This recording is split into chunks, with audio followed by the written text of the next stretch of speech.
nouvelle fédération impulsée par le président Eto'o est dans une dynamique complètement différente dans l'approche média.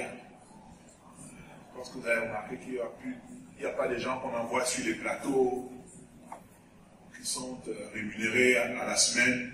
Je parle sous le contrôle du directeur marketing et communication que je vois, alors que c'était les habitudes à la Fédération camerounaise de football, c'est plutôt l'action. C'est un peu ça que nous allons essayer de vous développer aujourd'hui. Je suis particulièrement à l'aise d'être devant vous aujourd'hui parce que parmi les acteurs du foot dans notre pays, je pense être de ceux qui ont été de tous les bords. J'ai commencé de l'autre côté, du moins pour ceux qui me connaissaient, en tant que consultant de sport, consultant de foot, des sports en général et de foot à STV, et puis sur les médias internationaux. Puis j'ai été dirigeant de club, donc j'ai fait l'administration de club. Et aujourd'hui, je suis dirigeant fédéral, je fais l'administration du côté de la fédération, donc j'ai fait le tour. Donc les préoccupations que vous avez, la réponse à cette préoccupation, l'approche que la fédération a aujourd'hui, font partie de l'attelage que le président de la fédération a mis en place pour atteindre sa vision, c'est penser. Et je tiens à dire que ce poste de directeur de développement, personne ne l'a conçu avant, personne n'y a pensé. Et personne ne peut en tirer la gloire que le président de la fédération lui-même. C'est lui qui a dit, voici ce que je veux. Je veux quelqu'un pour faire ce travail. Parce que c'est ça que je veux. Nous, on ne comprenait même pas. C'est lui qui a décidé de créer ce poste-là au sein de la Fédération camerounaise de football. C'est donc ce que je vais essayer de faire avec vous aujourd'hui.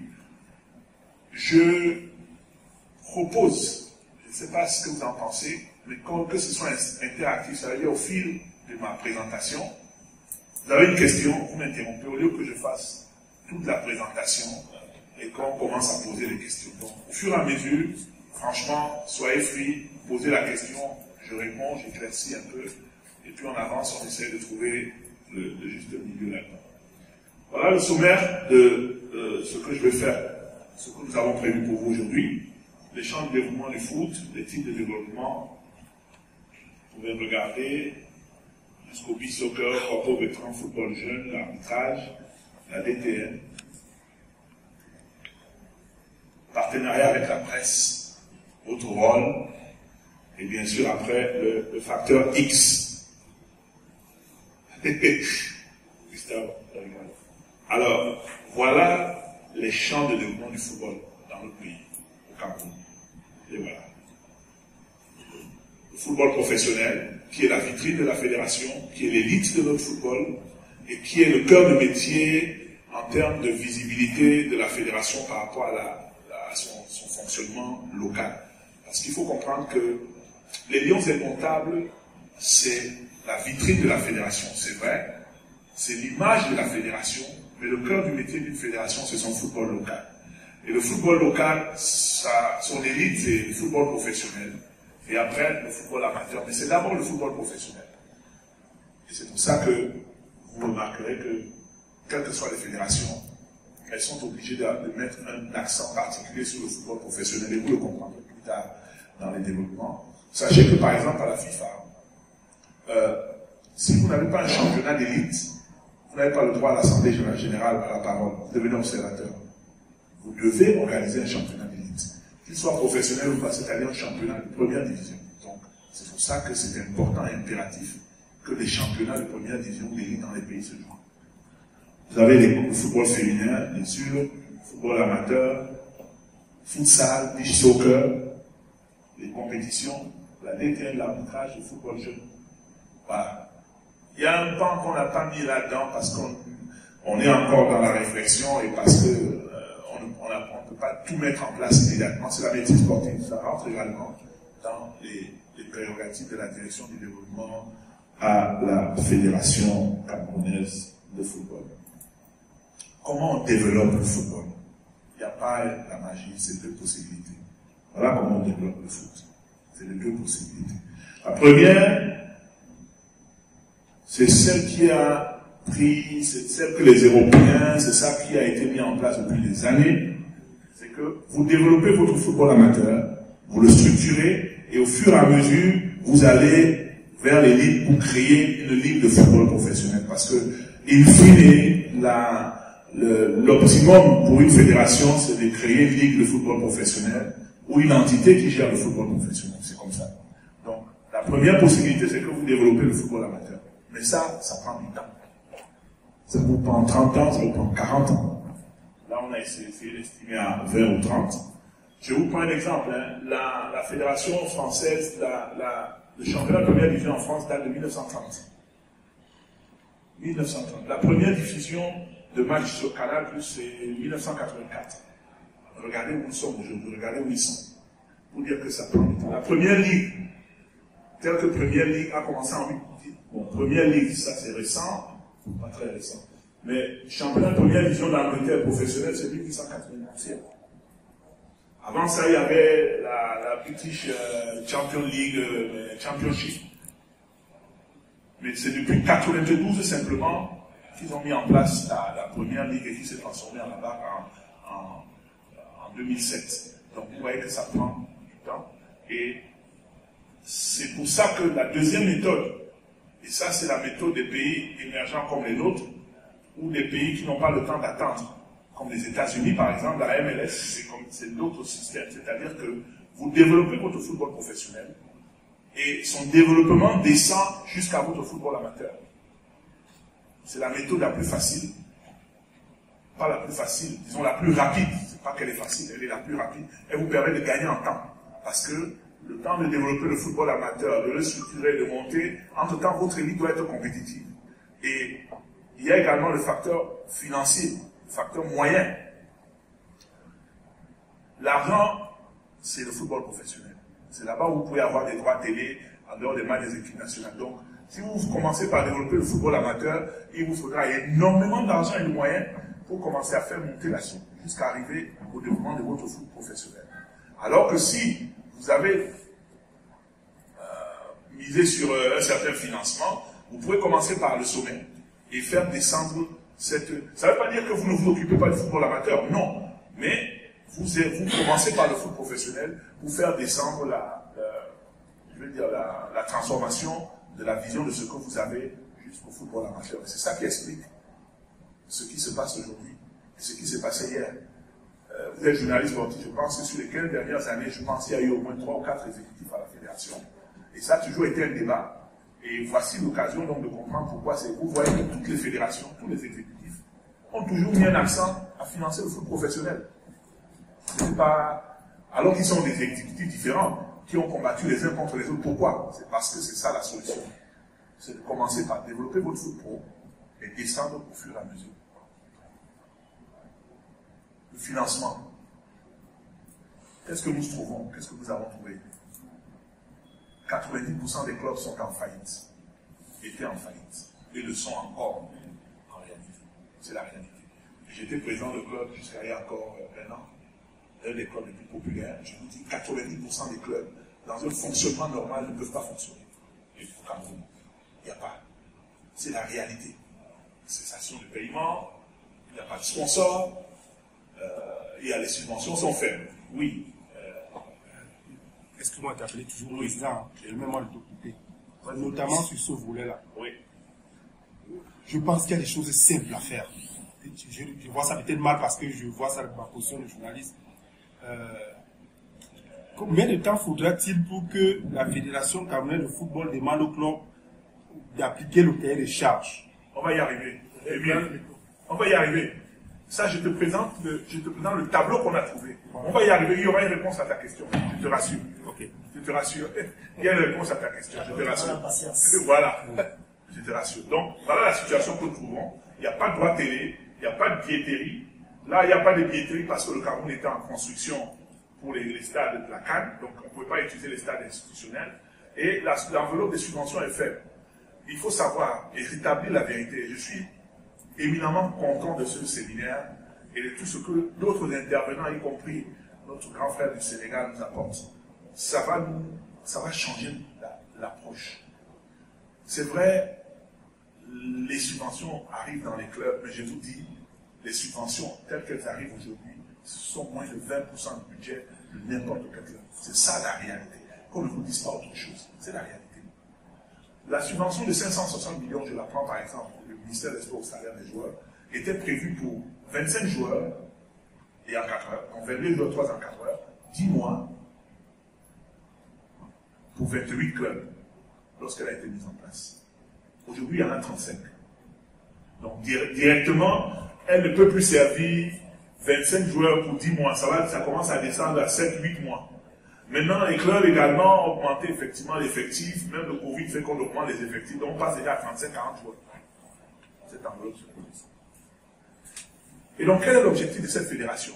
Pour sortir, développer son foot. Et comme je vous ai dit, rappelez-vous, nous on va commencer par le sommet pour descendre vers la base. Il faut retrouver les sponsors. Impératif. Augmenter la valeur du championnat.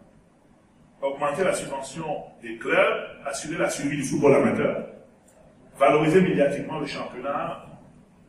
Alors, retrouver des sponsors, vous faites comment pour retrouver des sponsors? Vous sortez d'une situation où le championnat était à l'arrêt, c'est compliqué.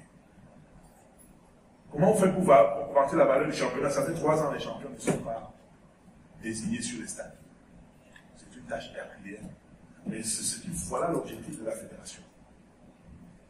Il faut absolument, si vous voulez faire ça, pour vous donner les moyens de pouvoir changer la donne, mettre en place votre politique.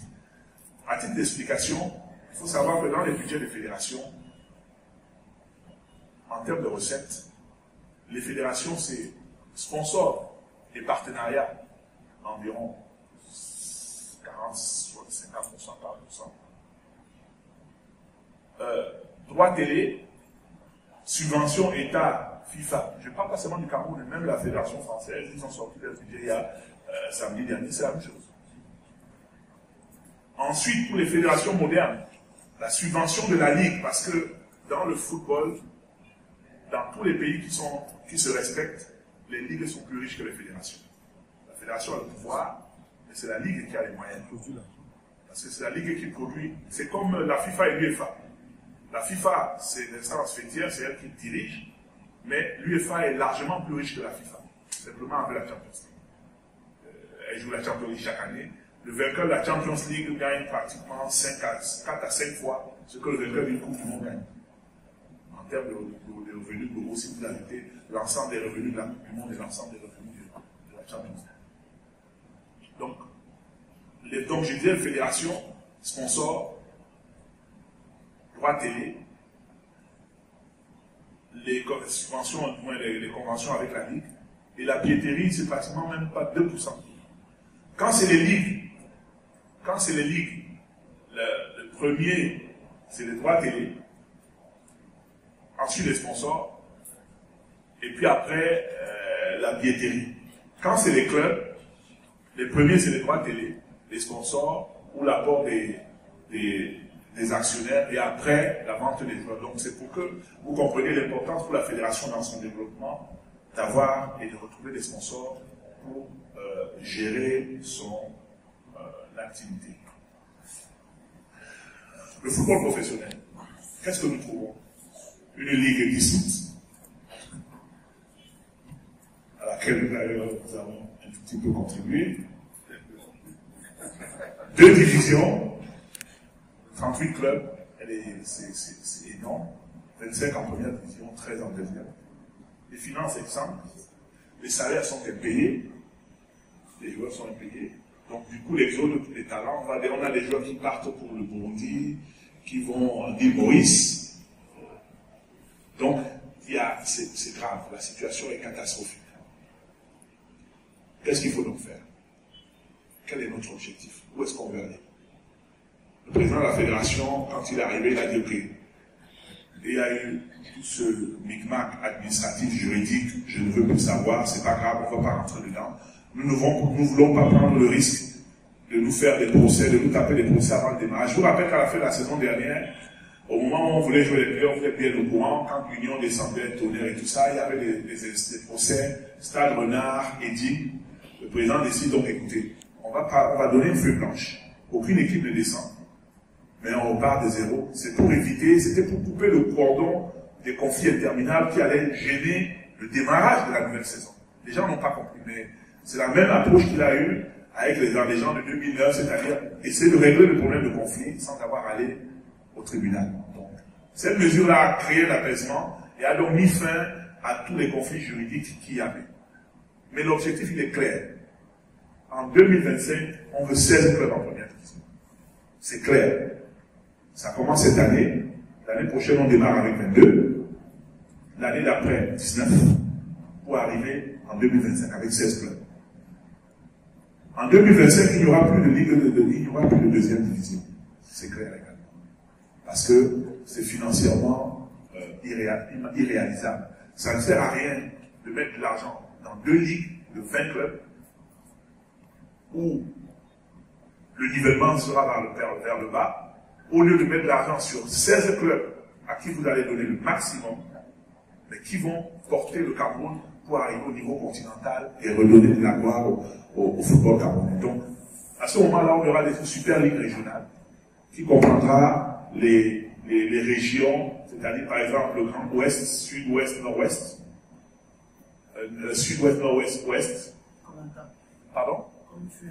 Voilà, merci. Le Grand Nord, le centre, le Grand Centre, Centre-Sud, et ce sera comme ça le championnat super régional avant les championnats régionaux. Salaire minimum également à 400 000, parce que c'est un des engagements du président de la fédération. Cette année, on a remis le salaire. Je rappelle que le salaire l'année dernière, en tout cas sur le plan des textes et dans les contrats, était revenu à 35 000. Ça fait partie des incongruités qu'on a trouvées. C'est-à-dire que, sous prétexte que le code du travail dit que le salaire est négocié selon le code du travail, mais le football est une activité spécifique, c'est un sport différent. Du moins, c'est une activité différente. Il faut tenir compte de cette spécificité-là, je vais y arriver. Donc, on a ramené le salaire à 100 000, et le président a pris l'engagement avec les clubs d'apporter au minimum 20 millions aujourd'hui, cette année. C'était, je pense, autour de 45 millions, l'apport de la fédération au club. Si vous ajoutez les 3 millions d'équipements, on passe à 23. Si vous ajoutez l'hébergement et tout ça qui ont été pris en compte cette année, on tourne autour de 40 à 45 millions. L'année prochaine, il a dit que l'enveloppe des clubs passera au minimum à 40 millions. Mais l'engagement aussi des clubs, ça c'est hors les autres appuis qui pourraient venir.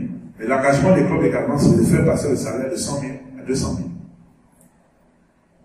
Dans 2 ans, en 2024, 24, on passe à 60 millions.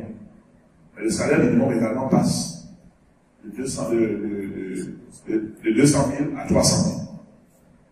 Et l'année d'après, lorsqu'on passera à pratiquement 80 millions de subventions au club, il faudrait que le salaire minimum soit de 400 000.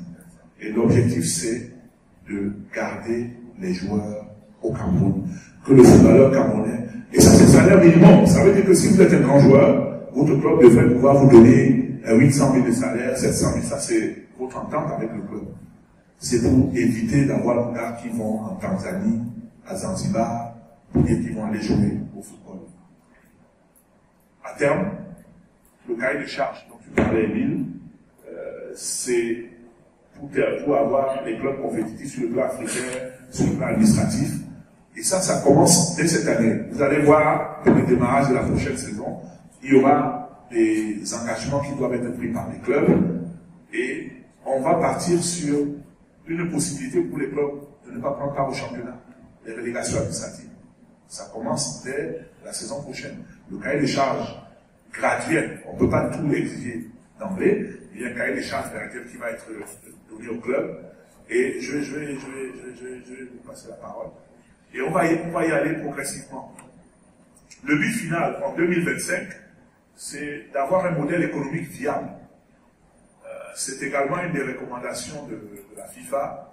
Dans tout ce que vous verrez, quand on parle de financement des clubs, de championnats et tout, on parle toujours de Sustainable Economic Model. C'est-à-dire qu'un modèle économique, il faut que le modèle économique que vous avez choisi puisse tenir la route. Il faut qu'il tienne la route. La fédération ne va pas subventionner les clubs comme elle le fait tout à fait. Non. C'est pour arriver à un niveau. Vous imaginez bien, aujourd'hui, le budget moyen d'un club de première division se chiffre autour de 90 à 120 millions. Vraiment un club moyen de première division. Avec des salaires à 100 000. Mais vous ne pensez pas que quand le salaire va passer, comme l'année prochaine, à 200 000, il ne peut plus avoir un budget de 120 millions. Il est obligé d'augmenter son budget. Et les 40 millions que la fédération au minimum va lui trouver, mais il faudrait qu'il cherche des ressources ailleurs. Si vous n'avez pas d'autres ressources, vous n'allez pas vous en sortir.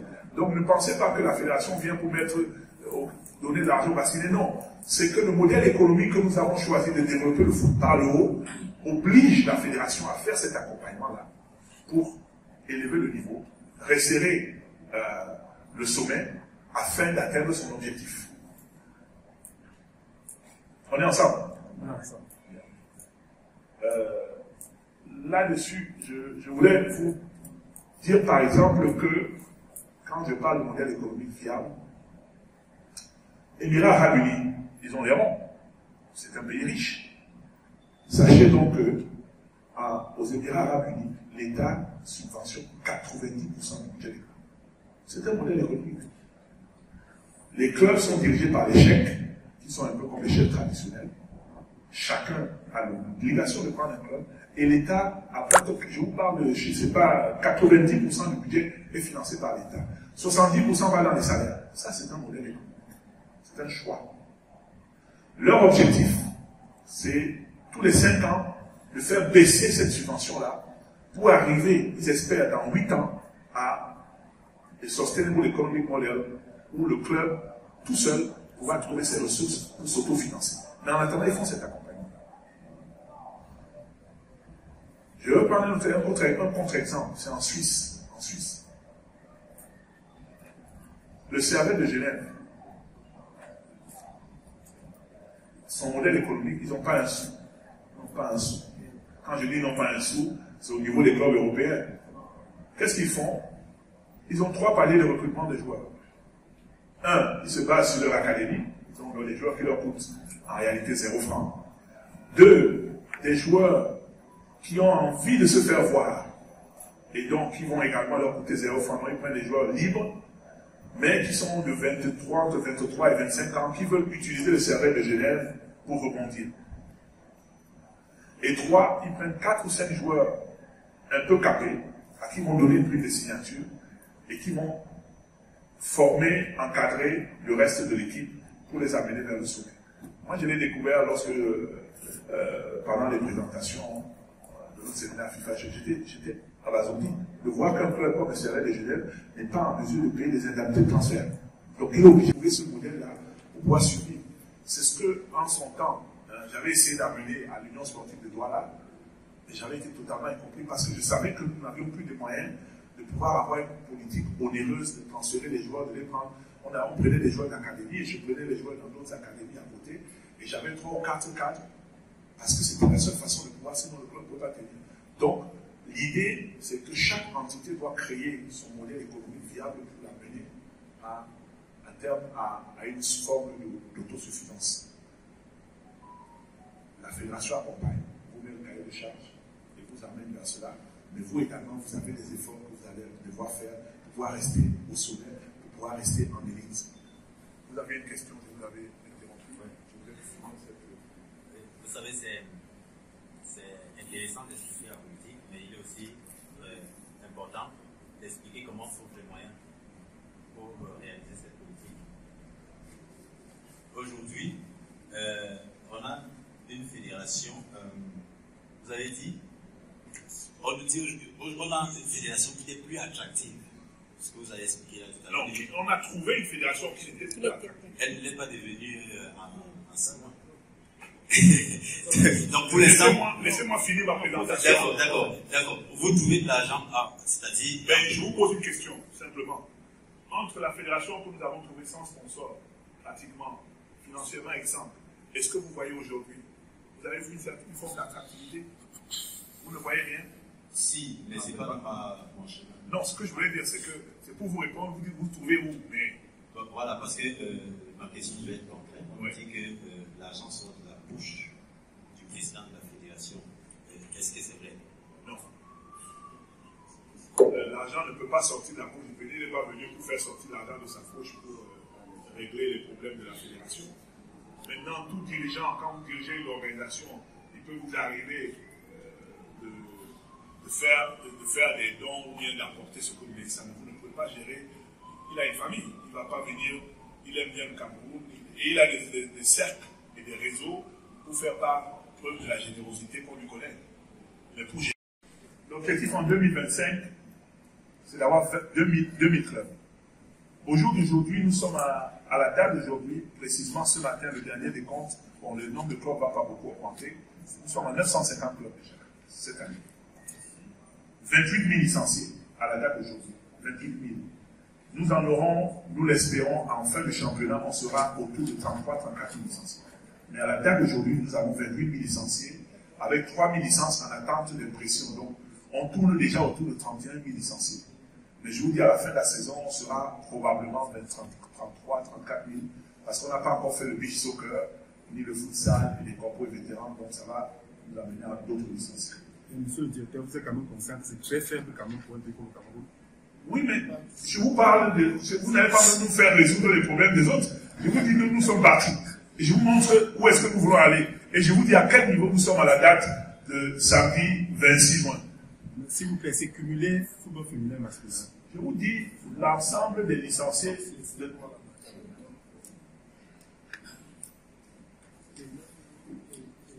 Bien, formation et encadrement des acteurs, c'est un point essentiel au niveau du football amateur.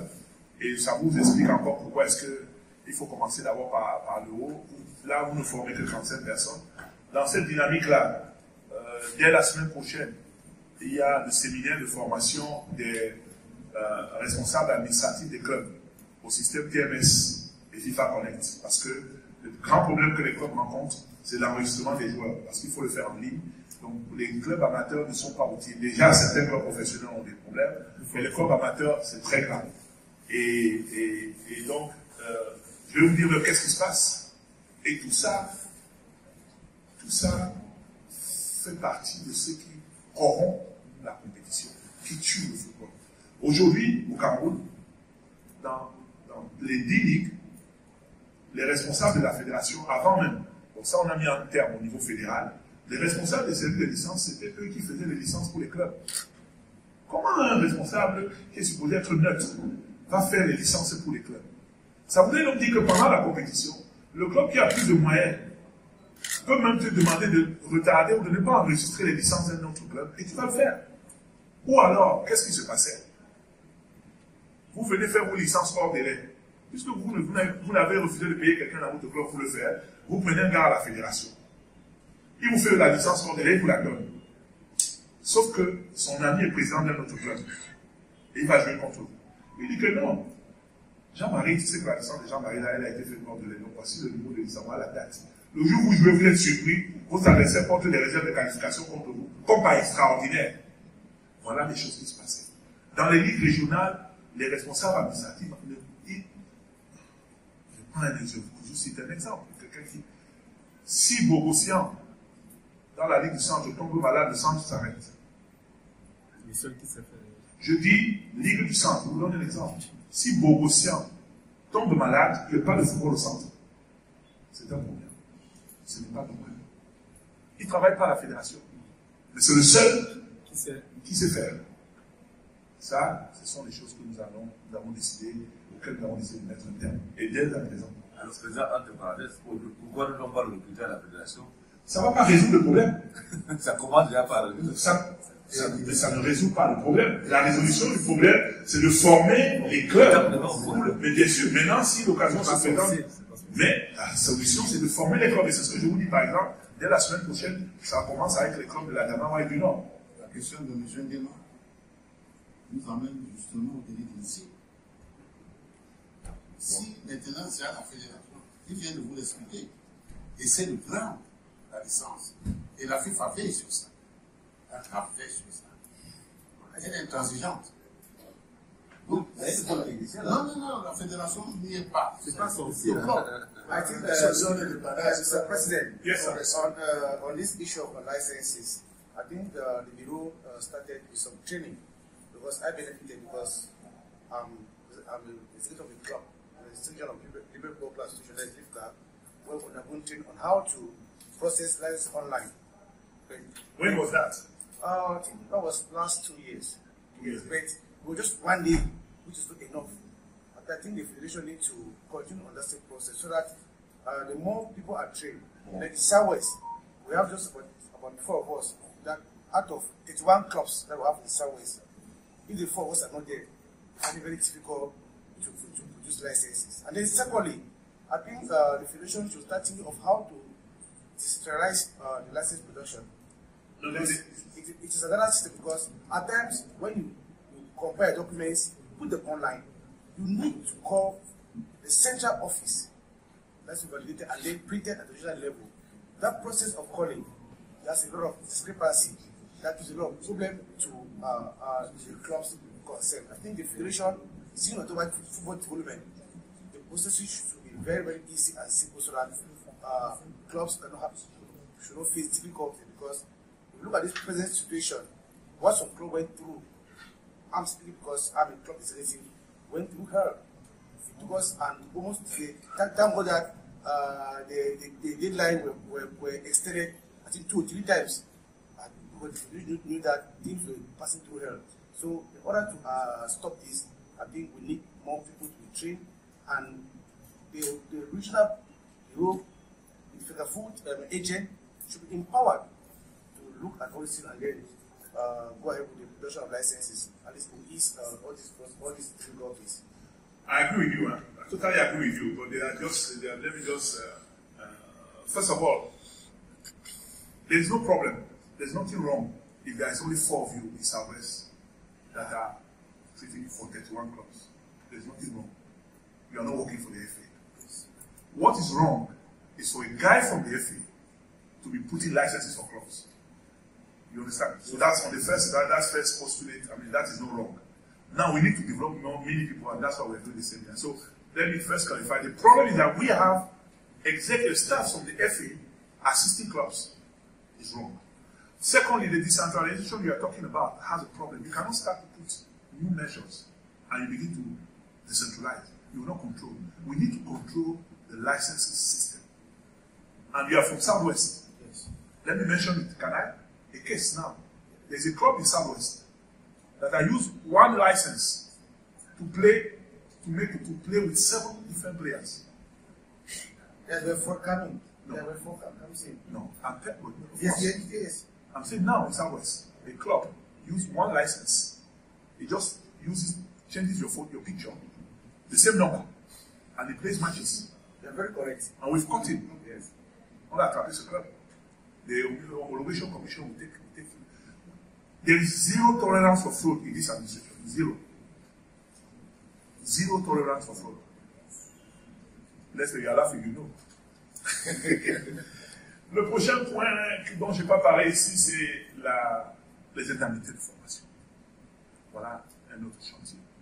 Et c'est par là que nous avons commencé le développement du football américain. La FIFA, pour permettre au club de continuer à générer des ressources lors des transferts de joueurs, a instauré 2 mécanismes.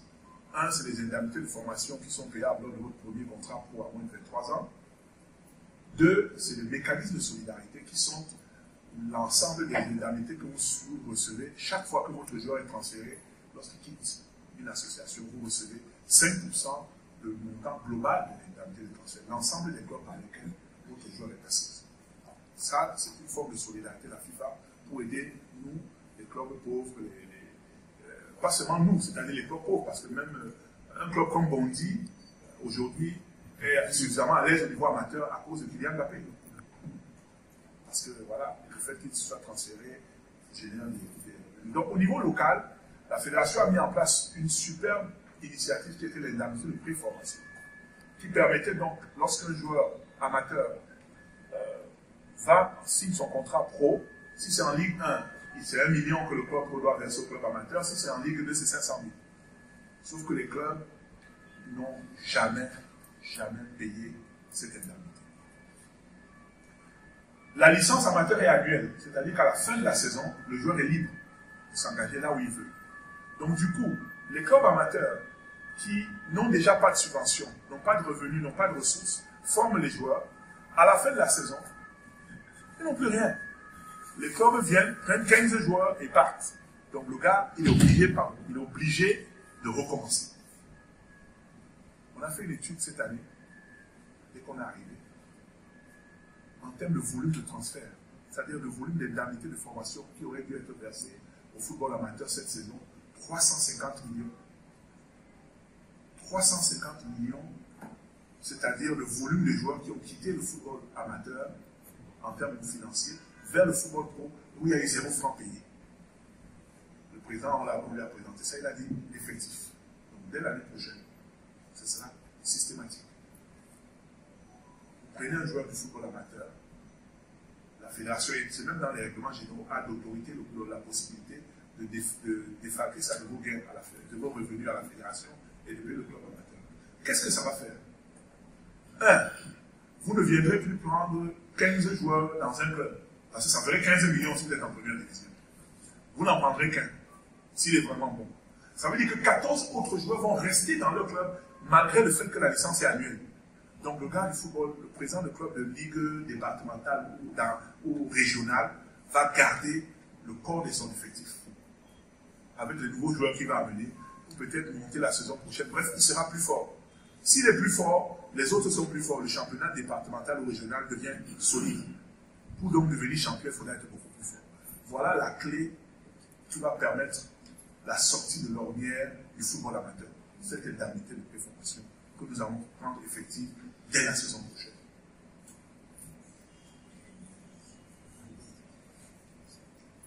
Futsal, beach soccer, corpo et vétéran. C'est ce que nous appelons c'est le football récréatif. C'est pas un football d'élite. Donc ça n'est pas la même chose, mais c'est du football. Il n'y a plus rien. Quand nous sommes arrivés, il n'y avait rien. Marcel Villiers, rien. Le football corpo, ça doit faire 15 ans qu'il n'a pas joué. Football, futsal, bref, il n'y a rien. Autant la FIFA. Pardon. Autant la FIFA. Mais bien sûr, il y a des subventions qui viennent là maintenant. Aujourd'hui, c'est les particuliers qui organisent. Les corpos même sont mieux organisés que les championnats de première ou deuxième division. C'est d'un haut niveau. Mais c'est parce que la nature a horreur du vide. Les individus se sont organisés. Non, ils se sont organisés. Évidemment. Bon, mais on va quand même demander que les gens reviennent à l'orthodoxie. Mais on encourage cela et on ne va pas aller en guerre, on encourage cela. Donc, on va structurer tout cela. On va organiser les compétitions. Participation aux compétitions internationales. Déjà, hier, il y a eu le tirage au sort du beach soccer.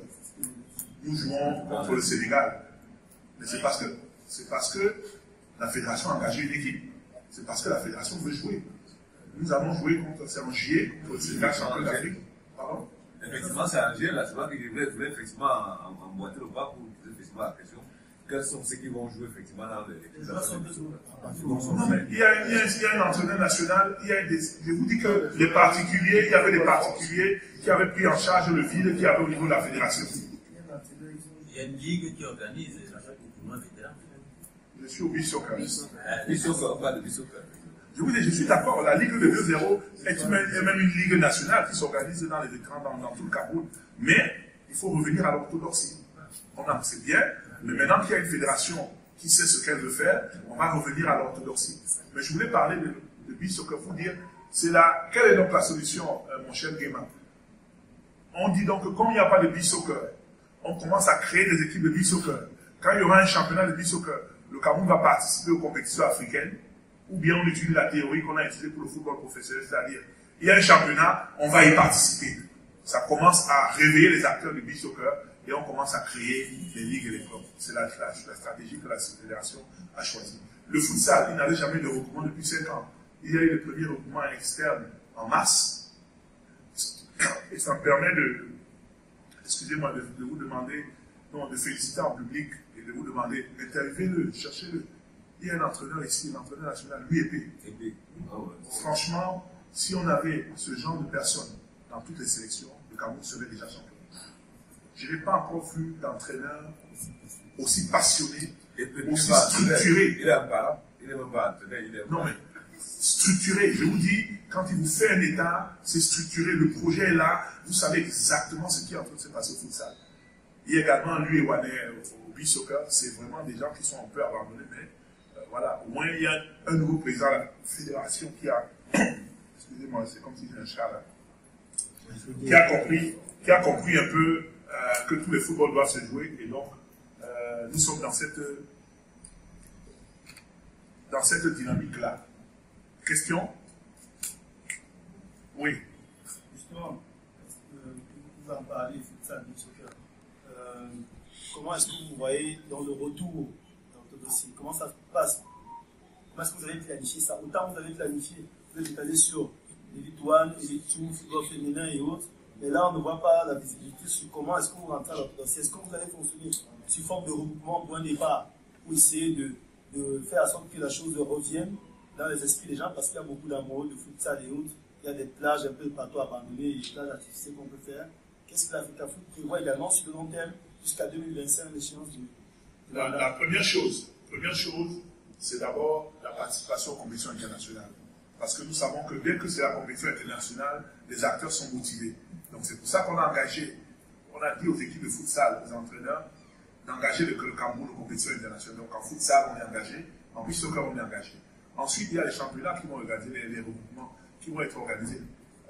Probablement le calendrier, le lancement va être fait d'ici la deuxième ou la troisième semaine du mois de juillet. Vous savez que c'est des regroupements, donc ça ne demande pas beaucoup de temps. Ça demande quoi? 2 jours. Les matchs de futsal, c'est de 20 x 2, c'est-à-dire que vous pouvez en faire une vingtaine en une journée. Donc ce n'est pas comme les championnats de foot ordinaire où vous devez vous étaler sur la durée. Donc je vous rassure que les compétitions vont être organisées cette année. Est-ce que la fédération compte justement médiatiser pour que absolument. Ça aille plus vite? Comme c'est plus facile de jouer sur place, donc est-ce qu'on peut avoir des matchs de futsal en live? On vous a donné le là à Bouddha pour la première fois, le lancement du championnat, c'était un match de futsal. C'était l'indication que le président voulait donner. À Bouddha, peut-être que vous l'avez oublié, mais c'était Lyon, ancien Lyon, contre la Ligue régionale de l'Ouest. Mais parce que le futsal se joue aussi en plein air. Sur les terrains de handball. Oui, bien sûr, le football se joue en plein air. En réalité, si on joue le tennis sur les gazons et la terre battue, en même temps on le joue sur le ciment. Donc, l'essentiel, c'est d'avoir les dimensions d'un terrain de handball. Et on les a respectées. C'est pour ça qu'on a fait jouer ce match-là. C'était l'intention, c'était de montrer, donner le signal. Donc si je peux terminer là-dessus, par exemple, par rapport au corps vétéran, il y a une approche, on a déjà mené des missions de sensibilisation. Normalement, dans la deuxième semaine de juillet, probablement, ou la troisième, les responsables de ces corps, de ces clubs-là, au niveau régional et de ces commissions, vont être invités à la fédération pour une rencontre pour leur dire comment est-ce que les compétitions de cette année vont être organisées et quelle est la vision de la fédération par rapport au futsal, beach soccer, corps vétéran. Le foot jeune. Une question. Oui, question, oui. Oui. Avant de poser les 2 questions, j'ai une observation quand même. Parce qu'on parle de nous, en fait. Le projet des codes des ligues spécialisées, il est assez fastidieux. Quand on rappelle que le Cameroun a remporté une canne de beach soccer. Tout à fait. Il y a une quinzaine d'années avec comme entraîneur et le PMU en soutien. Et rappelez également que le capitaine de l'équipe nationale de futsal du Cameroun, c'était un ancien footballeur que l'on connaît, champion d'Afrique du 17. Pour le ministre de l'Union Cameroun, à un moment donné, à Barnabé, c'est le capitaine de cette équipe. Et je suis un peu maintenant avec les questions dans la même logique que Mme Chouamou. On sait que c'est parfois des compétitions, ce sont des ligues qui sont financées par la FIFA. Cet argent n'a parfois pas été utilisé à bon escient.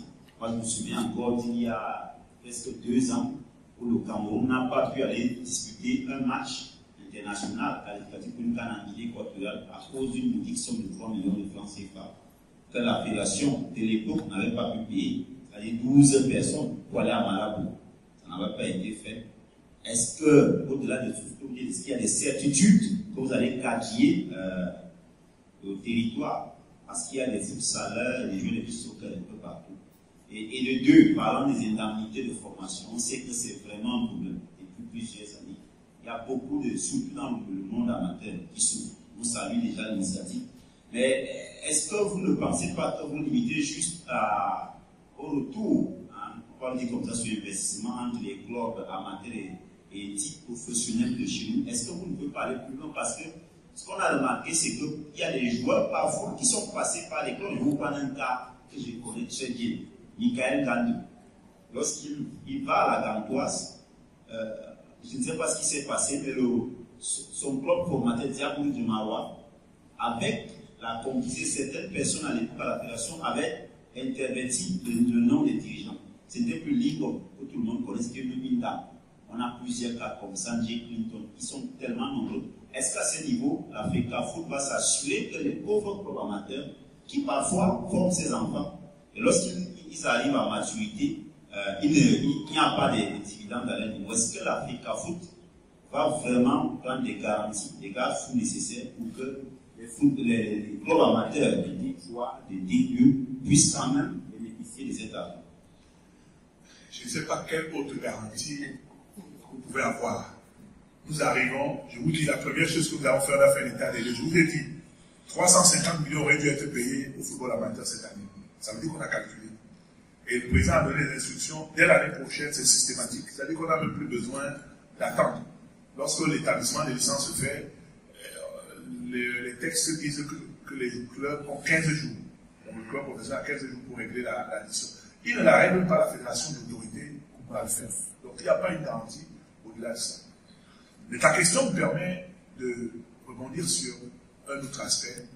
Et comme je dis encore, bienvenue à cette réunion. Vous avez vu, il y a une semaine, la commission d'éthique qui a convoqué une quarantaine de joueurs pour passer devant la commission, l'instruction de la Chambre. Ça fait partie de ça. Parce que qu'est-ce qui se passe? Il faut commencer à traquer les fraudeurs. Je vous l'ai dit cette année, c'est tolérance, pas cette année. Avec le président, c'est tolérance zéro à la fraude. Qu'est-ce qui se passe? Et qu'est-ce qui crée problème justement avec les Michael Gandou, les cas que vous citez? Un gars arrive, il prend une licence. Comme aujourd'hui avec la FIFA, la licence est unique. C'est-à-dire que quand vous entrez dans le système, vous ne pouvez plus sortir. Votre numéro de licence d'entrée va vous suivre tout au long de votre carrière jusqu'à ce que vous arrêtiez. Donc vous êtes bloqué. Qu'est-ce que vous faites?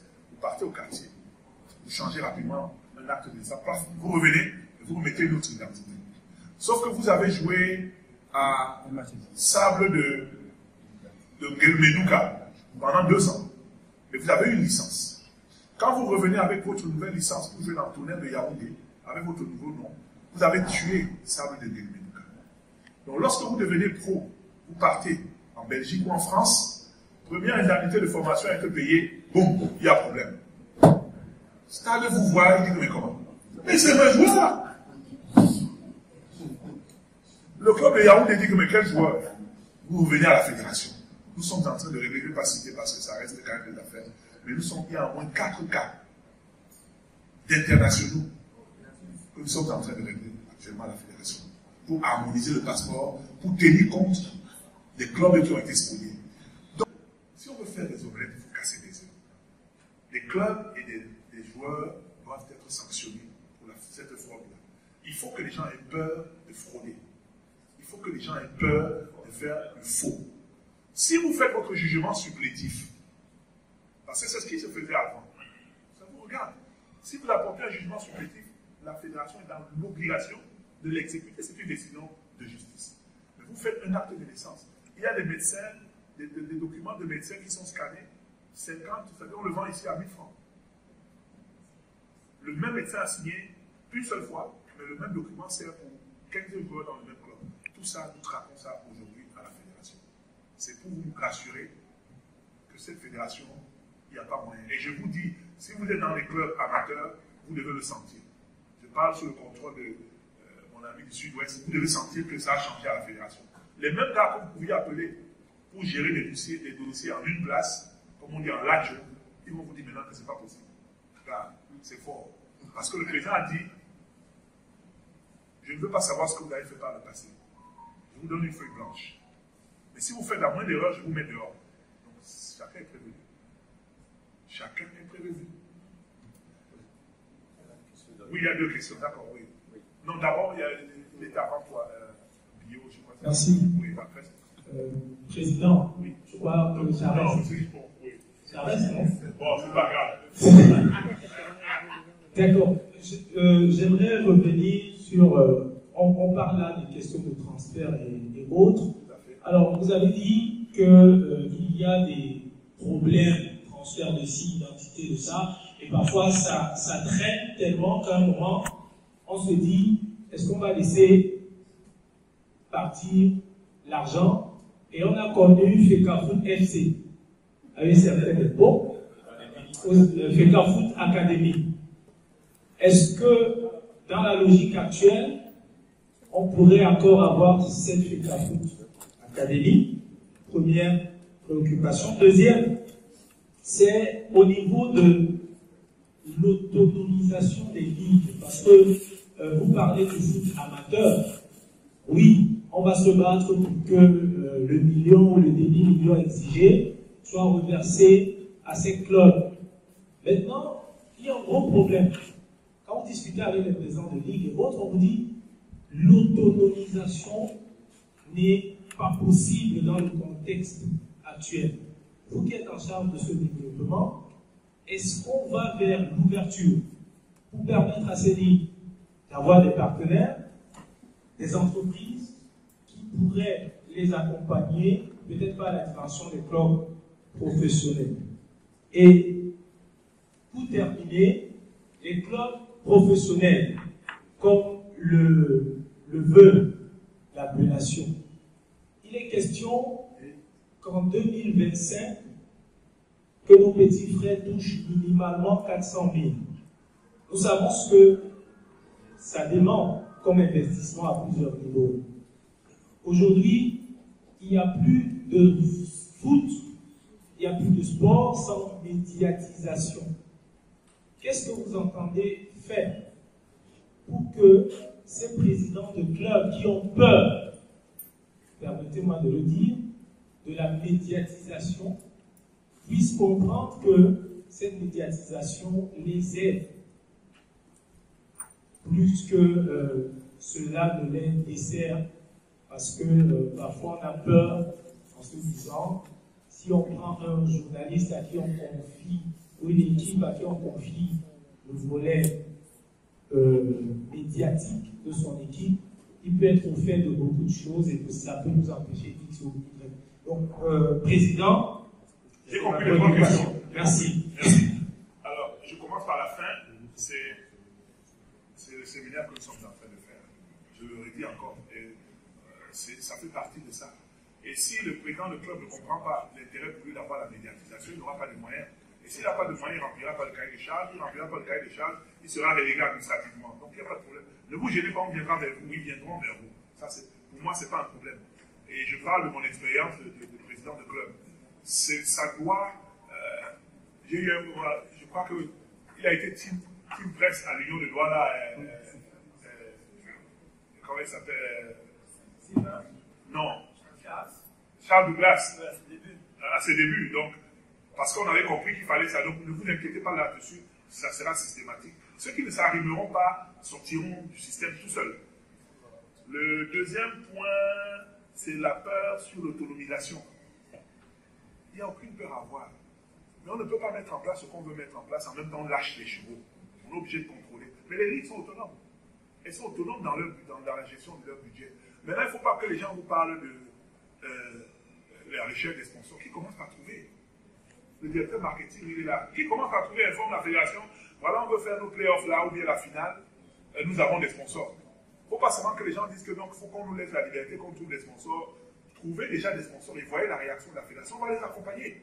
On va les accompagner. En passant, dans la restructuration du football amateur et tout ça, sachez que la subvention aux ligues a été doublée. Le président est arrivé, il a annoncé tous les montants parce que, en fait, les ligues reçoivent un certain montant en fonction du nombre d'équipes pour gérer le championnat et pour organiser les compétitions. Ce montant a été doublé par la fédération cette saison. Donc, il n'y a aucun. Donc, c'est l'évolution vers laquelle on va pour donner un peu plus de moyens aux ligues. Le dernier point, c'est FECAFOOT Academy. effectivement, c'est pas illégal. C'est l'utilisation qui avait été illégale. Dans les textes de la FIFA, lorsqu'un club a disparu ou n'existe plus et un joueur est passé par ce club-là, les indemnités de formation qui sont dues, qui auraient été normalement dues à ce club, doivent être reversées dans un compte de la fédération pour aider au développement du football jeune. Sauf que cette possibilité qui avait a été galvaudée et a été transformée en une spoliation des revenus, même des clubs qui y avaient droit. Donc, Fecafoot Academy peut encore exister sur le passeport des joueurs, mais au moins on a, jusqu'à ce que le comité exécutif en décide autrement, mais au moins on a la garantie aujourd'hui que cet argent est utilisé vers les clubs. Et je peux vous dire qu'il n'y a pas un club qui pourra perdre ses droits parce que le joueur est passé par lui et quelqu'un s'est arrangé à faire changer ou modifier le passeport du joueur. Aujourd'hui, à la fédération, si vous sortez un passeport du joueur, parce qu'il y a deux personnes qui signent sur le passeport du joueur, s'il y a un problème, ces deux personnes vont payer. C'est-à-dire qu'elles vont prendre le plein pot. Donc je vous dis, il y a une tolérance zéro pour toute forme de fraude, tel que chacun suit la ligne. On va venir te dire, tu sais que tu dois suivre la ligne. Et ça, c'est le message que nous voulons envoyer également au niveau des clubs, au niveau régional, partout. Je ne sais pas, je pense avoir répondu. Oui. Donc c'était... J'ai aussi. Oui. Monsieur le directeur, est-ce que vous parlez aujourd'hui de la convocation de ces jeunes pour essayer de... Des fraudeurs. Oui, pas les jeunes, c'est des fraudeurs. Est-ce qu'avec des documents officiels qu'ils ont par rapport à leur âge, vous ne pensez pas que c'est un tout petit peu une chasse aux sorcières? À côté, vous parlez de jugement supplétif. Je voudrais bien comprendre. Un footballeur qui a une licence, sous un nom, qui va faire un jugement supplétif, qui revient avec un nouvel acte, ça change quoi dans sa licence? Lorsqu'on le fait rentrer dans le... Lorsqu'il vient avec l'acte, en faisant rentrer cette nouvelle identité, est-ce que ça change le numéro ou il garde le même numéro de licence? Alors, vous allez vous poser deux questions. Le premier cas, ce n'est pas des jeunes, c'est des fraudeurs. Et ils ne viennent pas avec des documents. Si la patrouille les a rattrapés, c'est parce que, comme je vous ai dit, ils ont fait un acte de naissance copié là au quartier, ils ont amené paf. Et c'est pour ça qu'on les rattrape. Et je vous dis, ils sont devant la chambre d'instruction. Ils ne sont pas encore condamnés. Ils sont présumés coupables, mais nous, on pense que c'est des fraudeurs. Donc, ils vont expliquer, ils vont donner, s'ils ont des documents autres que ceux qui nous ont présentés, ils vont les faire valoir devant la chambre.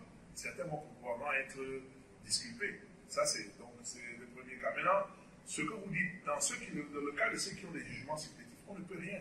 Si vous venez avec un jugement, vous étiez né en 1995, Franck Difo.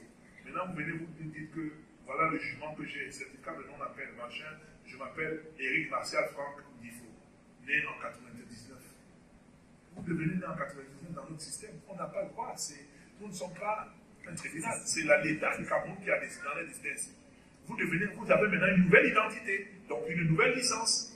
L'ancienne meurt de sa propre mort parce que vous avez une décision de justice. Mais c'est beaucoup plus difficile. Parce que je sais, les pratiques, c'est quelque chose qui coûtait à l'époque 1 million, machin, 1,5 million, pour faire. C'est pour ça que les gens ont maintenant pris les raccourcis pour le faire à 2 000 francs ou 5 000, 10 000, il prend rapidement un acte au quartier, il apporte et il rentre. Mais maintenant, ça devient compliqué de rentrer. Donc, merci. Après, Marc. Président, vous avez déroulé l'ensemble de mesures que vous engagez mettre en œuvre pour rendre plus attractif. Non, je n'ai pas encore déroulé l'ensemble. Bon, oui, une partie, vous avez déroulé une partie.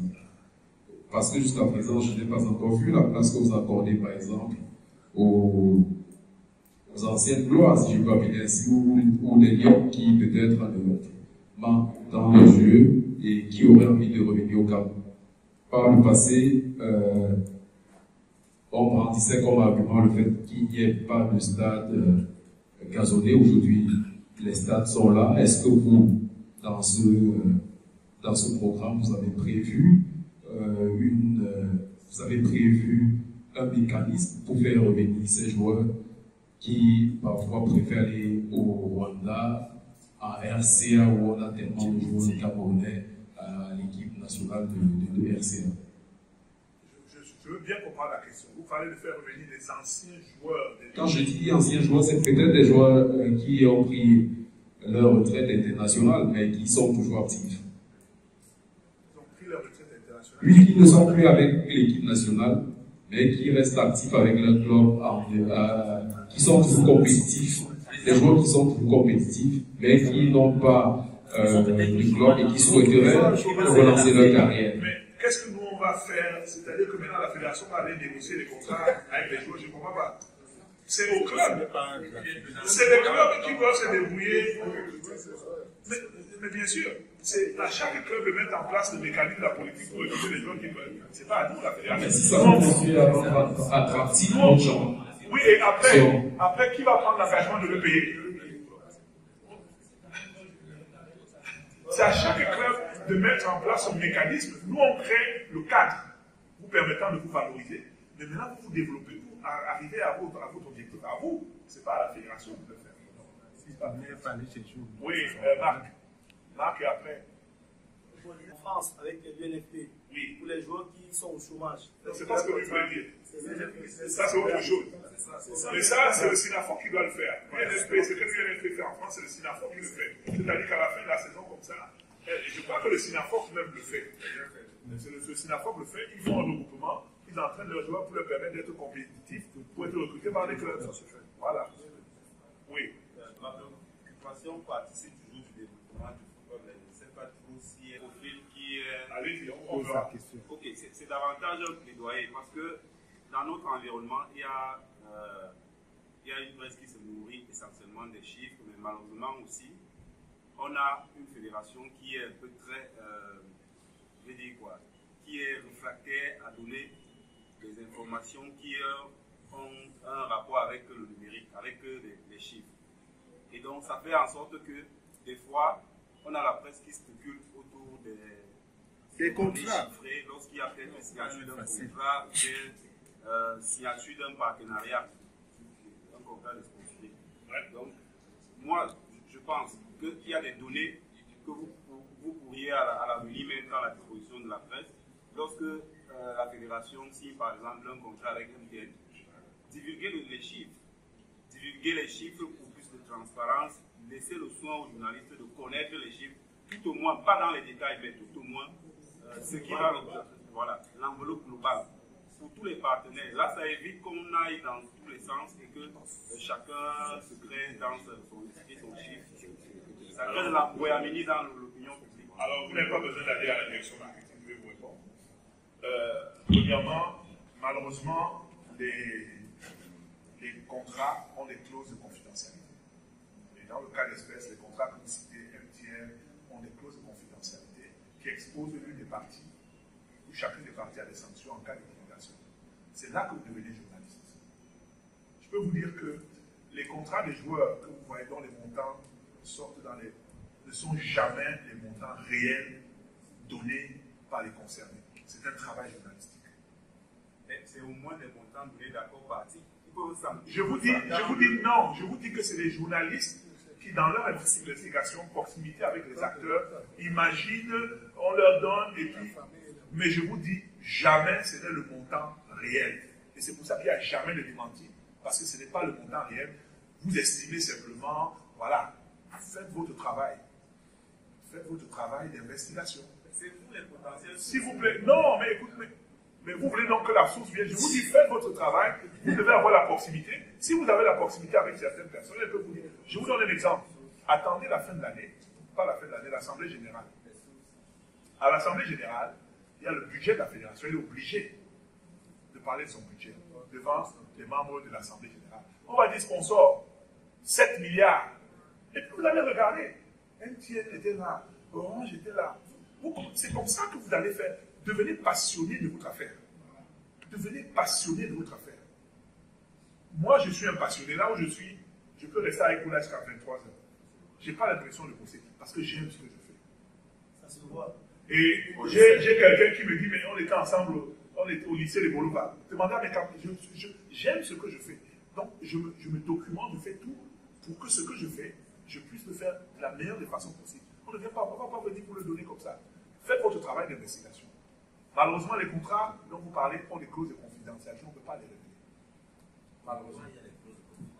Pardon? Tu dis? Mais c'est la loi. Mais je vais vous dire. C'est pourquoi j'ai essayé de mettre la clause de confidentialité et pour une raison.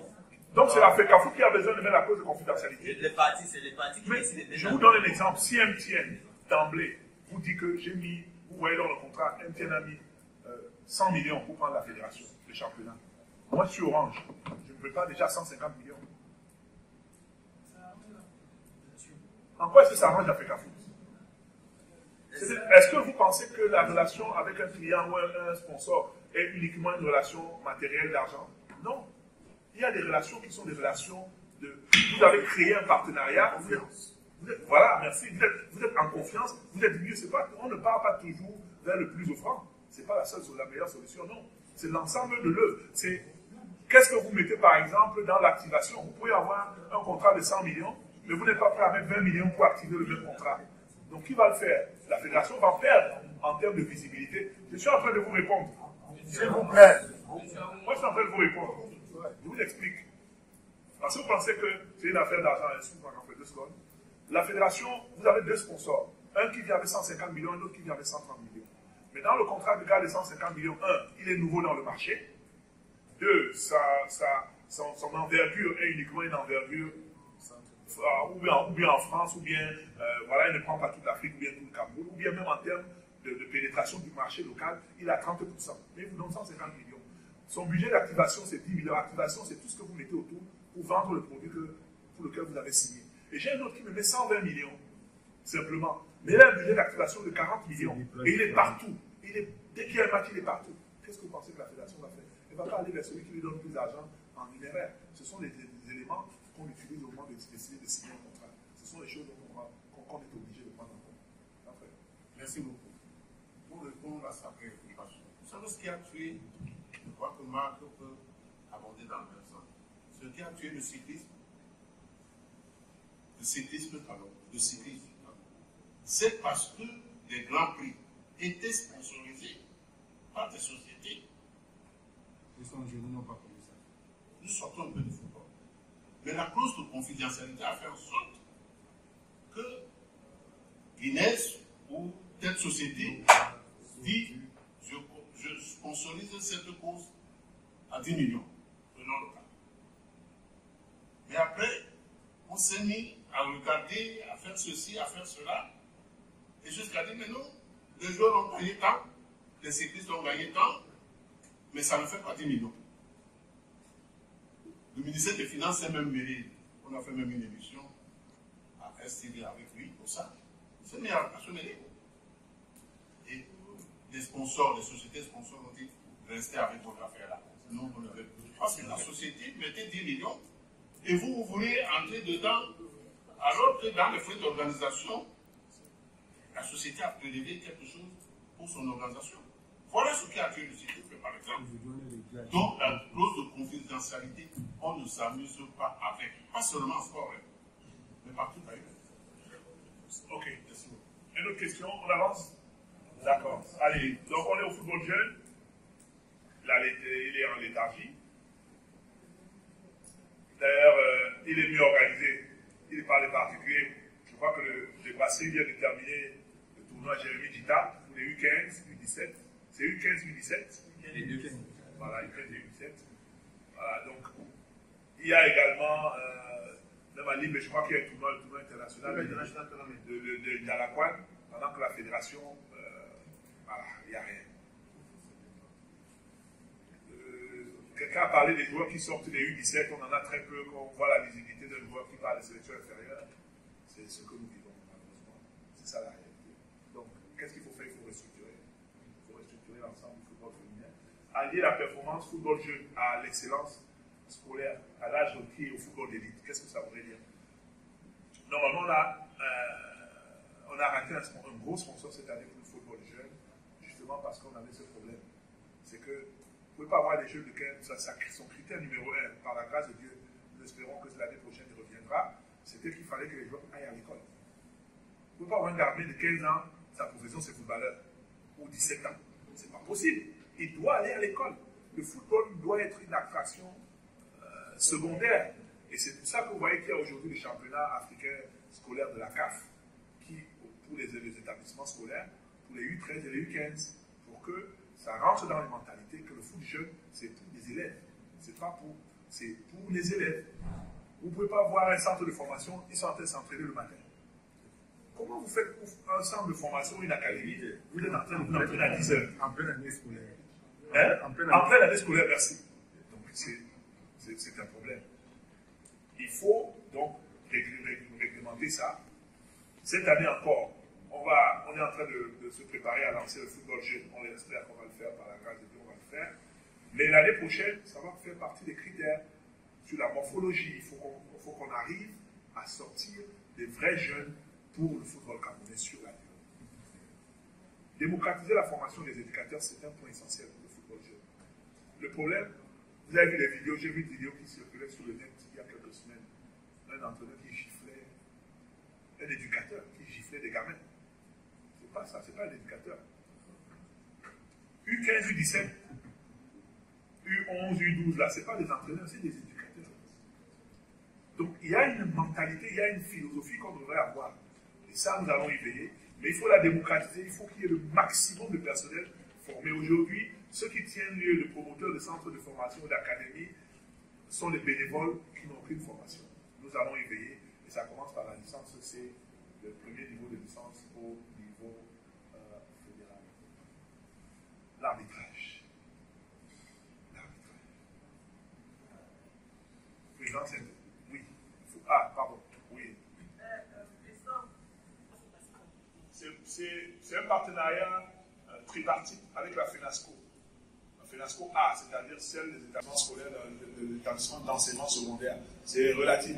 Qui vont donc jouer le tournoi final, parmi lesquels une équipe va être sélectionnée pour représenter le Cameroun au prochain championnat africain scolaire pour les U15 et les U13, garçons et filles. C'est ça le partenariat que nous avons signé. Oui, et après. Je voudrais sur la visibilité justement du football jeune. Oui. Quel est votre plan pour mettre en scène ce football pour que ces jeunes joueurs soient au devant de la scène très tôt? Je me souviens que par le passé, des jeunes jouaient en ouverture. C'est ce qui va se passer. C'est ce qui va se passer. Dans le cahier de charge, dès cette année par exemple, commence à vous sortir l'obligation d'avoir une équipe U15, U17. Maintenant, cette obligation, ça ne veut pas dire que vous êtes obligé de l'avoir vous-même. Si vous ne l'avez pas encore, vous devez avoir un partenariat signé avec une académie qui montre que vous avez une équipe U15, U17, ça c'est le minimum. Et on va aller ainsi crescendo pour y arriver. Et le président a un accent particulier, il va même accompagner cela, parce que ça va demander des ressources particulières. C'est pour ça que je vous dis que ce cahier de charge va être évolutif pour vous amener à terme à une autonomisation et un sustainable economic model. Est-ce que pardon. Oui, vas-y. Est-ce qu'il y a un budget conséquent qu'il faudra avoir pour être club professionnel? Mais bien sûr, mais je vous ai expliqué tout à l'heure. Je vous dis aujourd'hui, minimum c'est 90-120, avec un salaire minimum à 100 000. Lorsque nous allons passer à salaire minimum à 200 000 et une subvention de la fédération de moins 40 millions, vous ne pouvez plus rester à 120 millions. Impossible. Vous serez obligé de passer à 150, 160, 180. Lorsque ce sera à 400 000, le budget d'un club moyen sera au moins de 250 à 300 millions. C'est clair, obligatoire. Si vous n'êtes pas capable, vous allez laisser au moins d'autres personnes vont. Voilà, c'est ça. Oui, président, on a compris que chaque pays a une identité dans son arbitrage. Quand vous allez en Champions League, quand vous avez un arbitre anglais, vous savez qu'il y a des chocs qui vont être permis. C'est l'arbitrage anglais. Hein? Merci. L'arbitrage italien, il y a des tirages de maillots qui, si ce n'est pas dans la zone de pénalty ou le VAR, il peut laisser faire. Quelle est l'identité de l'arbitrage camerounais? C'est un problème. Il doit y en avoir. Et la commission, la nouvelle commission centrale des arbitres va veiller à ça. Il faut créer le type d'arbitrage que nous on veut. J'arrive. Donc, améliorer la qualité de la formation, ça rentre également là-dedans. Le département, aujourd'hui, on a un département d'arbitrage. On doit passer à une direction technique d'arbitrage. Dans le projet, c'est même avoir une direction technique, des directeurs techniques adjoints chargés de l'arbitrage féminin. L'audiovisuel est aujourd'hui important avec la barre dans l'arbitrage. Il faut un département clairement dédié à ça, avec les moyens au sein de la direction technique, donc donner une identité, le suivi des écoles d'arbitrage et la société des vocations. Aujourd'hui, on a de moins en moins de jeunes qui ont envie d'être arbitres. Sur les tournois dont vous parlez, les championnats U17, U15, ailleurs, un championnat U17 est arbitré par un arbitre U17. C'est-à-dire qu'au niveau des jeunes, c'est comme ça qu'on suscite la formation. Si vous faites un championnat U15, l'idéal serait que l'arbitre soit un U15, un U16, U17. Mais vous ne pouvez pas prendre un championnat U17 et l'arbitre est un gars de 30 ans. C'est pas normal. Donc, c'est vers ça que nous voulons aller. Juste avant que vous me posiez votre question, pourquoi l'arbitrage est essentiel? Mais alors essentiel. Lorsque le président Tobi avait été élu, j'ai fait venir ici le président de Crystal Palace. À l'aéroport, pendant qu'on attendait les formalités, je lui ai demandé comment est-ce que la première, le président, c'est le président, il est encore président, aujourd'hui le directeur technique, comment est-ce que la première ligue a fait pour se développer, en tout cas on était en 2014 ou 2015, comment est-ce que la première ligue a fait pour se développer autant en moins de 15 ans? Il m'a dit, Frank, two things. The integrity of a competition and the equity. L'intégrité de la compétition et l'équité et la qualité de son arbitrage. J'ai mis les mains sur la tête parce que je sais ce qui se passe chez lui. Donc l'arbitrage est essentiel dans ce que nous voulons faire. Si on veut avoir un champion, des champions qui sont méritants, qui vont sur la scène continentale, qui s'en sortent, il faut qu'on ait un arbitrage qui soit au niveau. Au niveau, c'est-à-dire au niveau technique d'abord, et qui soit exempt de toute forme de corruption ou d'approche malhonnête. Et je peux vous dire que la rémunération des arbitres également va suivre la même évolution que celle des joueurs. Elle sera une rémunération évolutive. Elle devrait commencer dès cette année. On a eu des difficultés à mettre ça en place, mais dès la saison prochaine, ça va se sentir pour qu'en 2025, on aille vers une professionnalisation de l'arbitre. Que l'arbitre aussi, il a décidé de faire de l'arbitrage une profession, qu'il puisse en vivre. Parce qu'en réalité, beaucoup en ont fait une profession aujourd'hui, mais sans moyens. Mais c'est pour ça que je vous dis que beaucoup en ont fait une profession aujourd'hui, mais sans moyens. Nous, on veut donc amener que ceux qui vont choisir l'arbitrage comme profession, qu'ils puissent en vivre. Non, s'il te plaît, s'il te plaît. Qu'est-ce qui vous surprend? Non, l'arbitrage comme profession? Oui, non, mais l'accident, justement, c'est pas un métier. Non. Qui vous a dit ça? Vous êtes journaliste de foot? Je vous dis que l'arbitrage va vers sa professionnalisation partout. Si vous voulez avoir des compétitions de qualité, vous professionnalisez l'arbitrage. Les arbitres anglais sont professionnels. Peut-être que les arbitres anglais sont professionnels. En France, ils sont semi-professionnels. En première ligue, les arbitres sont professionnels. C'est question. Oui. On va là, Saber, et puis, je ne sais pas si c'était Céline qui avait dit ça. Alors, voilà, on a compris que vous voulez perfectionner l'arbitrage, mais à un moment donné, lorsqu'il faut le dire effectif, pendant qu'on fait la montée dans la promotion, qu'est-ce qu'on fait? Promotion, c'est pour la base. Chaque année. Je vous réponds, la promotion, c'est pour la base. Oui, je dis bien, dès que vous parlez d'un arbitre qui parle du tout, chaque année, il y a des promotions en arbitrage. Qu'est-ce qu'on va faire? Aujourd'hui, les promotions sont politiques, c'est-à-dire qu'il faut qu'il y ait les gens de toutes les régions, il faut qu'il y ait... Non, on n'en a pas besoin. Ça sera, s'il n'y a qu'un seul qui mérite, un seul méritera. Et s'il n'y a pas de place pour un seul, il ne va pas monter. C'est ça. Déjà, on va réduire. Donc, quand on va réduire, les accessions vont être beaucoup plus compliquées. Aujourd'hui, vous retrouvez un arbitre qui est arbitre de première division, il a joué en tout dans sa carrière 40 matchs ou 50 matchs. En 2 ans, il est devenu arbitre de première division. Parce qu'il sort d'une région où on ne joue pas beaucoup de matchs. Tchac, il arrive déjà au niveau régional, il est déjà en Ligue 2. Ligue 2 cette année, ils ont joué 12 matchs. Donc en 12 matchs, il est en train de postuler pour devenir arbitre de première division. Comment? C'est pas normal. Dans les 12, il n'a même pas de 10. Merci, parce qu'ils sont nombreux. Oui, dans les 12, non mais c'est la réalité. Dans les 12, il a peut-être fait un match. Et là, il veut postuler à devenir arbitre de première division. Non. On dit non, ce n'est pas possible. Ah, c'est pas lui qui fait. Oui, ça va. On me met la... Oui. Tout à fait.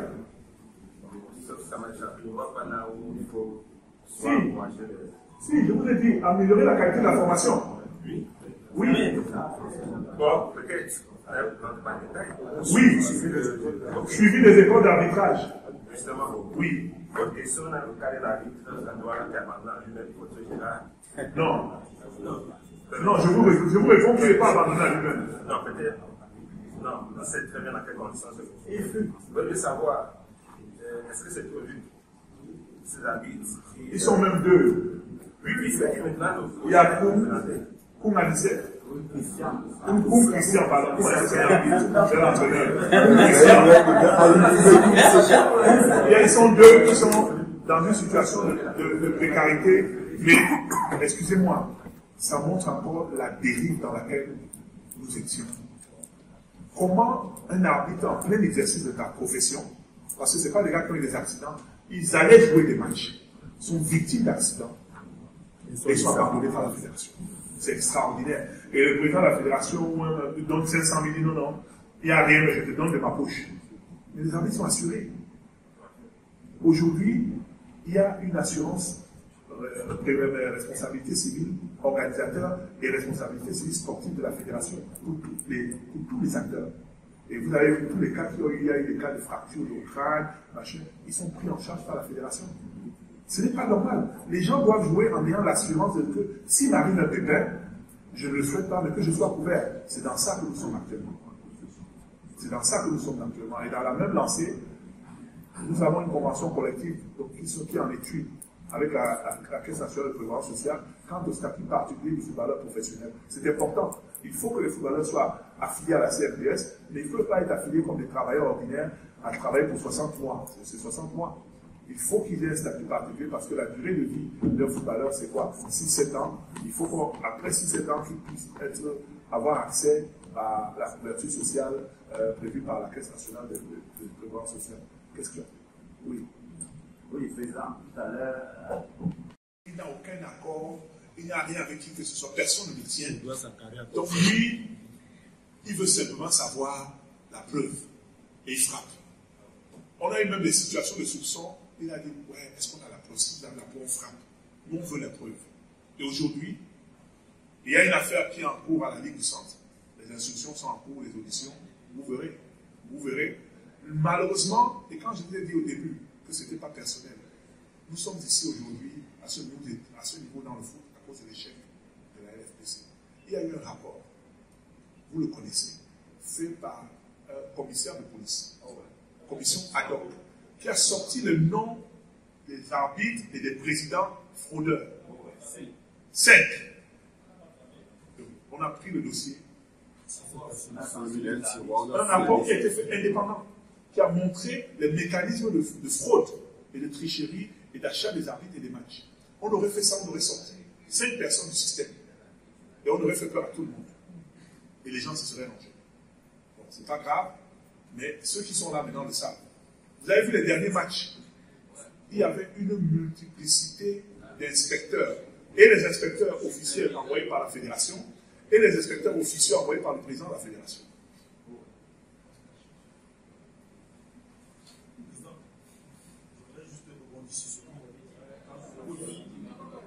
On a eu des preuves qui accusaient un des hauts responsables de la compétition. Bon, ça se résume tout ce qu'on a dit depuis. En général, elles sont inachevées. Les 3 derniers champions du Cameroun ont été désignés avant la fin de la saison sur tapis vert cette année dans les bureaux. La première fois où ça va être fait, c'est cette année. Et regardez ce que ça a coûté à la fédération. Quand le président lui a montré qu'on aura encore un champion qui ne sera pas prêt le 30 juin, il a dit c'est pas possible.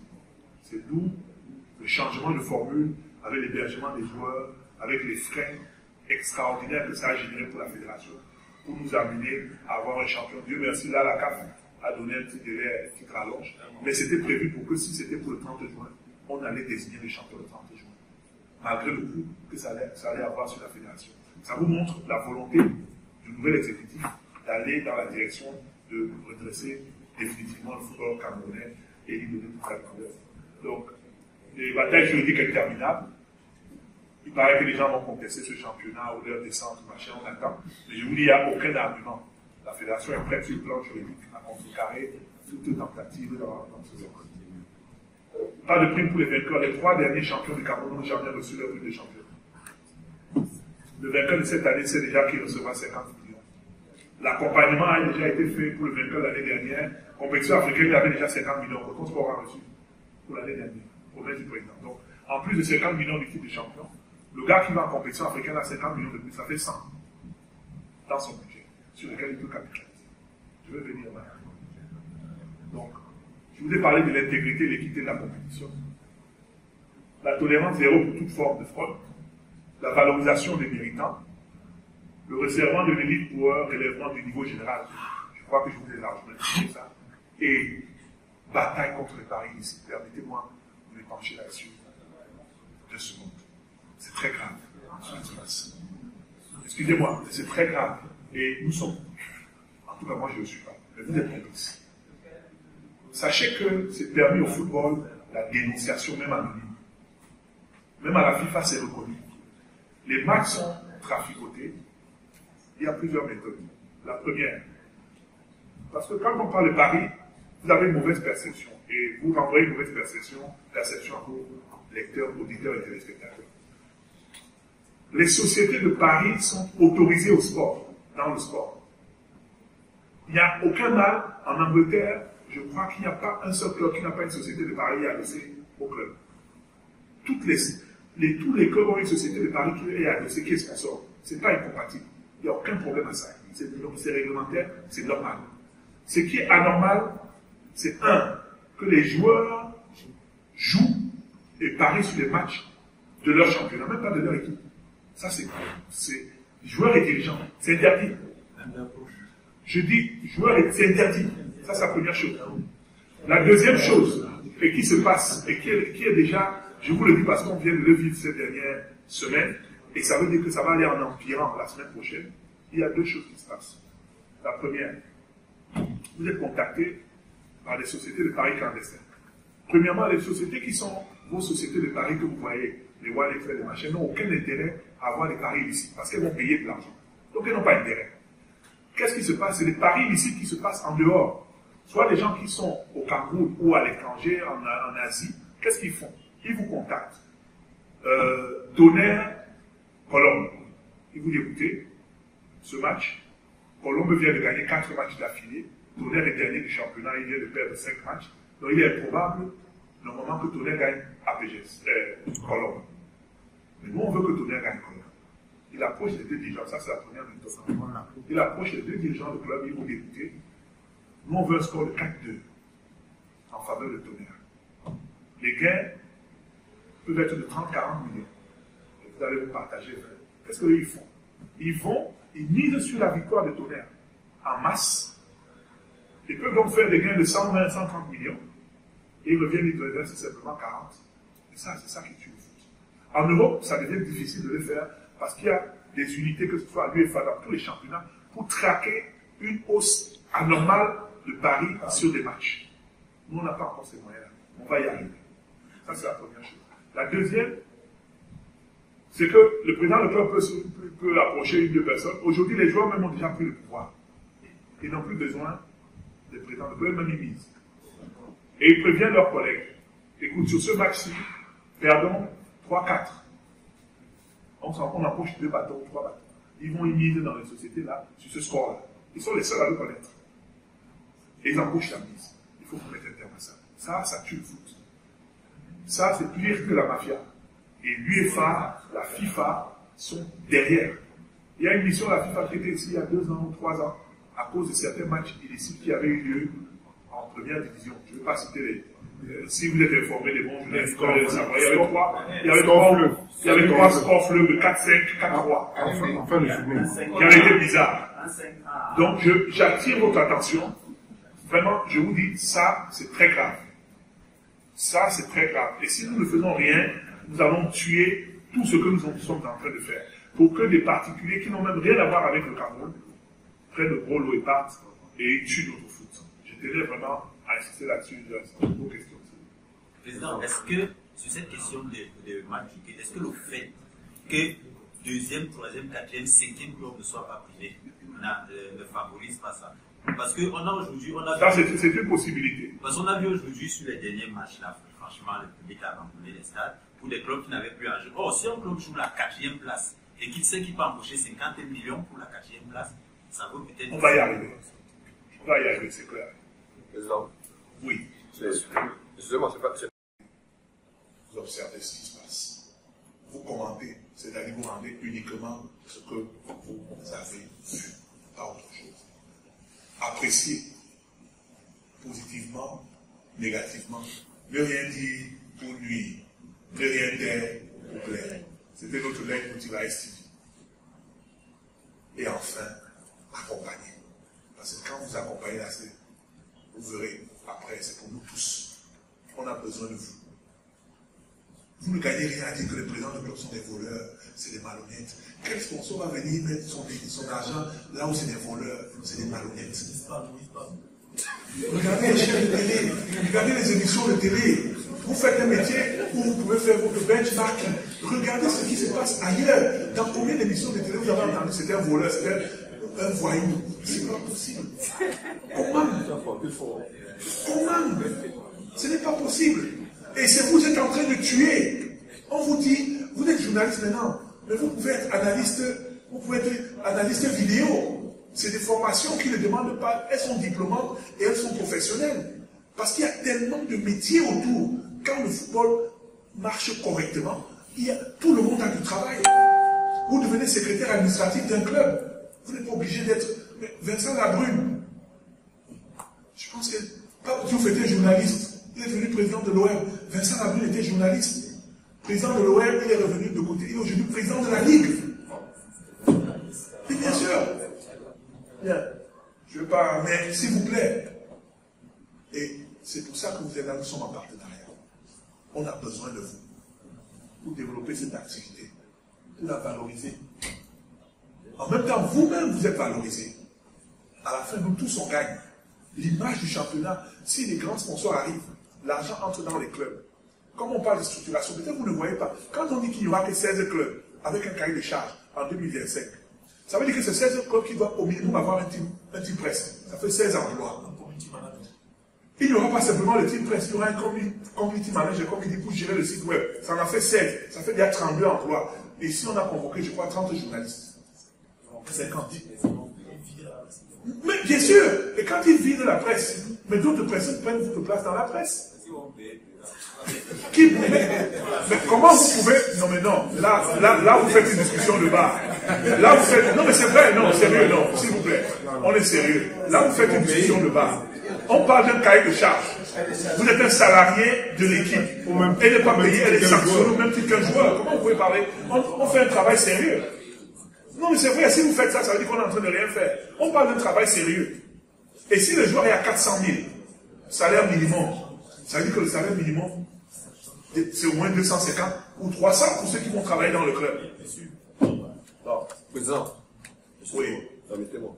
Je voulais terminer. Est-ce que vous ne pensez pas, ce que je m'avais dit peut être gros? Allez-y, dites-le. Est-ce que vous ne pensez pas que tout ça, c'est mettre la charrue avant les bœufs quand on sait, vous, c'est la chance qu'on a peut-être de vous avoir. Vous nous connaissez tous. Est-ce que c'est pas mettre la charrue avant les bœufs quand on sait que beaucoup d'entre nous ne connaissent même pas ce qui doit être le fondement de ce que vous voulez apporter. La connaissance simple des lois de jeu en football. Il faut aller dans un stade, il faut au moins connaître ce que c'est que le football pour développer tout ça. Moi je comprends. Mais où est la charrue que j'ai mise dans le jeu? Je veux juste comprendre. C'est différent. Non mais c'est pas la... Il y a des... Oui, mais la force de l'emploi et du marché, c'est qu'il répond à une demande et qu'il y a une offre. Si vous n'êtes pas bon, on ne vous prendra pas. Moi, je ne sais pas, les faibles vont... C'est clair, moi, je ne sais pas, c'est pas un problème, ça. Ceux qui ne sont pas capables vont être... On va vous recruter, après 2 mois, on verra que vous êtes capable, on va vous virer, vous prendre le gars qui est capable, c'est tout. Quelle est l'information pour ça? C'est pas le rôle de la fédération. Mais voilà le facteur X. Non, le premier facteur X, c'est Eto. Non, c'est pas de la flagonnerie.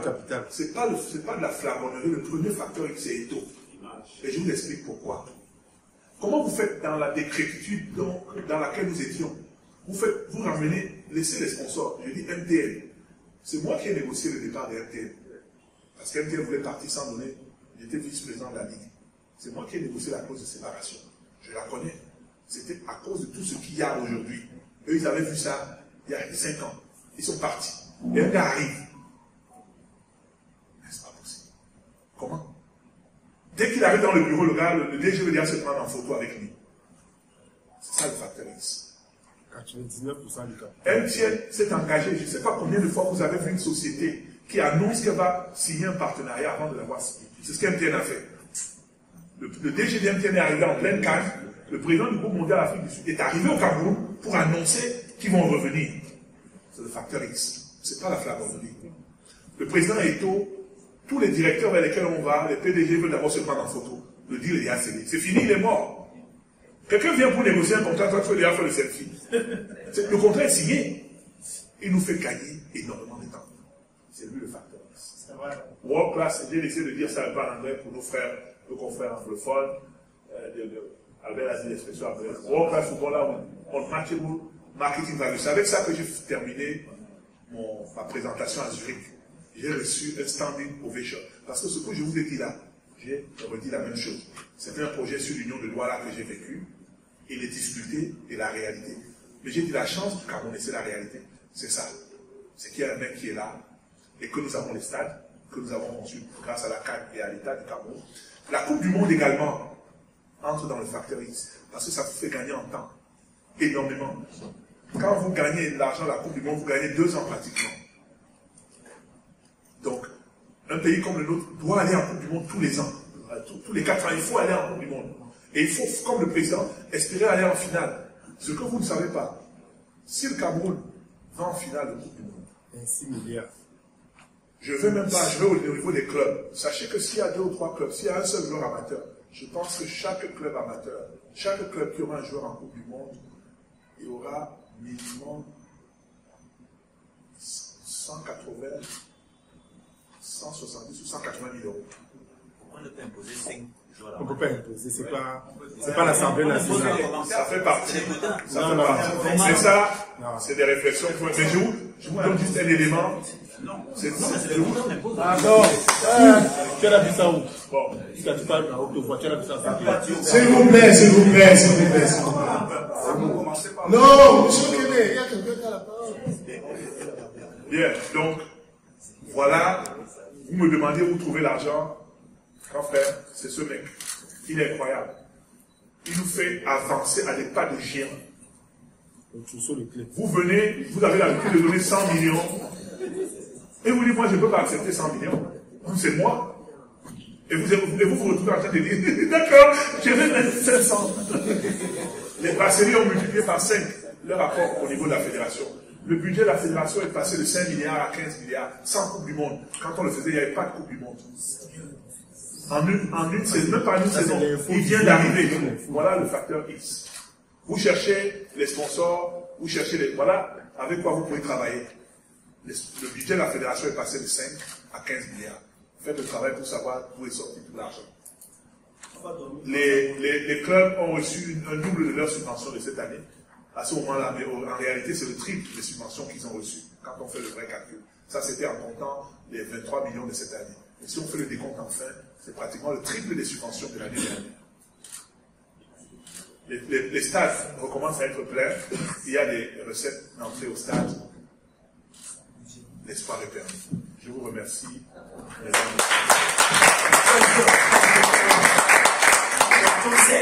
Merci.